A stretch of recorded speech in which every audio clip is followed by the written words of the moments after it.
State officials recently confirmed the growing frustration and alarm about traffic congestion. It's a big problem in Boston, but also in much of the state. The state also recommended some remedies, including incentives for carpooling and changes in travel times.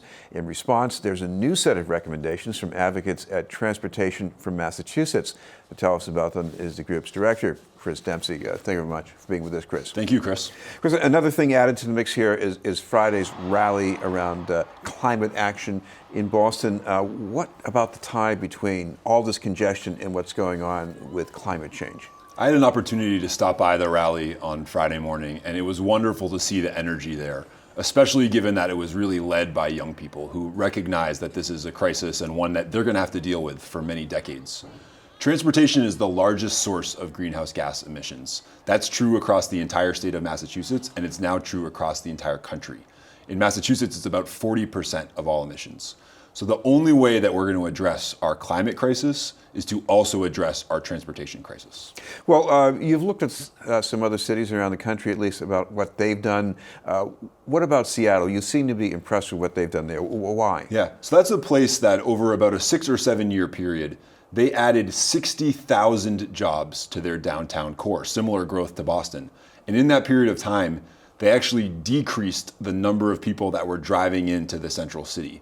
And that's because they offered really good bus service, they expanded their rail service, and they had good walking and biking options for people to get to their jobs without having to get into a single occupancy vehicle. And so what they are is really proof that your city can grow and it can thrive without making your traffic congestion worse.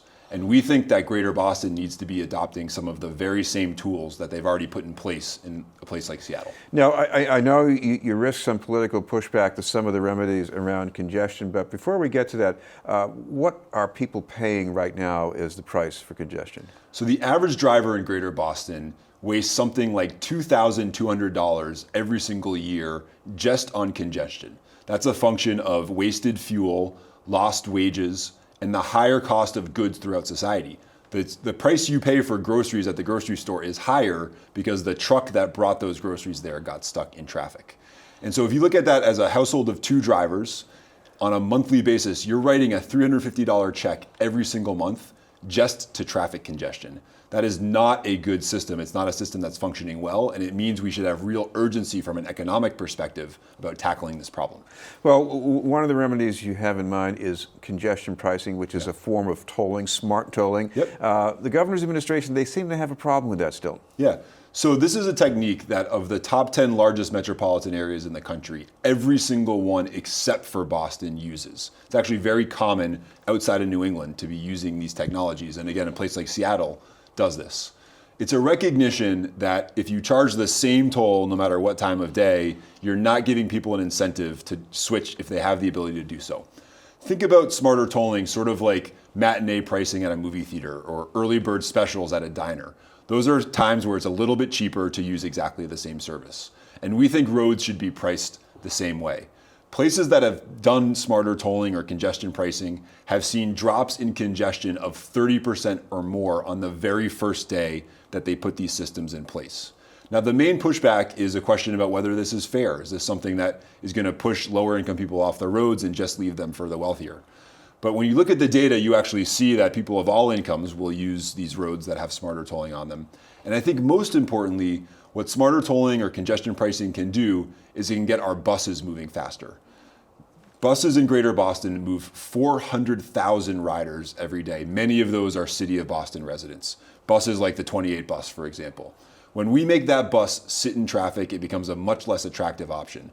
When we use congestion pricing to get that bus moving faster, you'll have more and more people riding it and you'll have a much more efficient city. What about the trickle down into the neighborhood? Because some of the most serious traffic complaints we have now, places like East Boston and South Boston, it's not just the growth in housing, it's the people driving through.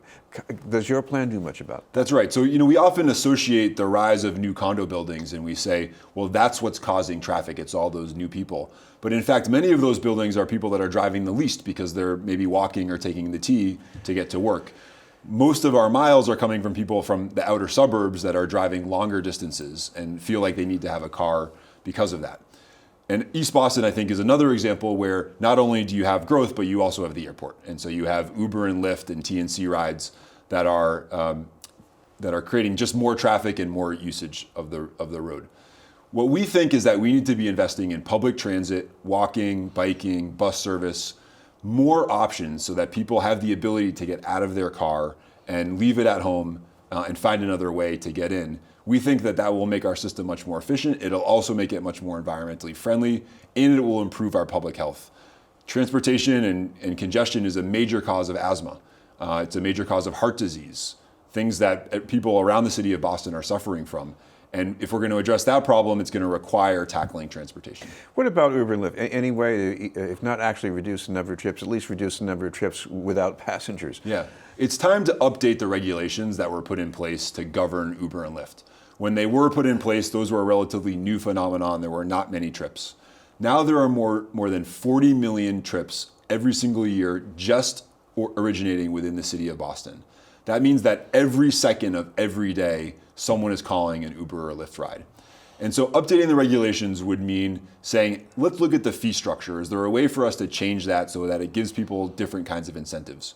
We propose, for example, taking the 6.25% sales tax and effectively applying that to Uber and Lyft, but getting a discount or a lower amount on that if you have a shared Lyft. So if you take a Lyft line or you take an Uber pool, then your rate would be cheaper, substantially cheaper in some cases. And that will give people an incentive to share that trip, to join in with a friend or with a neighbor to get somewhere. And again, that means fewer cars on the road, which is better for all of us. Turning to T, especially rapid transit, and I think you agree with the state in principle in this at least, increasing capacity. You know, new trains that don't break down as often will help certainly, but beyond that, could you really have much more capacity on those lines? Well, we need to be looking at expanding rail, and you look at something like the Green Line extension in Medford and Somerville, which will help give people connections. Even if they live in the city of Boston, they might want to work in Somerville or Medford, so that's going to be an option. But then we would go back to bus service, and we would applaud Mayor Walsh for some of the work that he's done over the last year on dedicating space on roads to buses to get those buses moving faster. That includes Washington Street in Roslindale, it includes Com Ave in Alston and Brighton, where we are now getting those buses to be a much more attractive option because they're not stuck in all the same traffic. And one of the great things about that is that it's a really low cost and a quick improvement. At the end of the day, all it really takes is a bucket of paint to go out there and paint a bus lane, and you've instantly improved your public transit system. We love those low cost, fast options to really encourage people to take the bus or take the train. I'm also wondering about the culture at the MBTA. We had this recent case with the bike rack that wasn't very secure. Yeah. And it looks to me as if there's this thinking there that well, we're a monopoly. We don't have to try harder. What about that? I mean, am I being unfair, or is it? I think there are a lot of really hardworking people at the T, and people that are trying to do their best to get the job done. Sometimes they fail, and they'll be some of the first to admit that when that happens. And look, Chris, I ride the T almost every single day, so I can be just as frustrated as anyone else when my Green Line train breaks down. At the same time, we need to make sure that we are providing that organization and those people that are doing that job with the right tools and the right resources to try to improve service. Whether they're perfect or not, whether they get everything right or not, I think it is definitely true that leadership at the MBTA want to make the system work better. They really want to see improvements. And so we need to make sure that their funding is in place.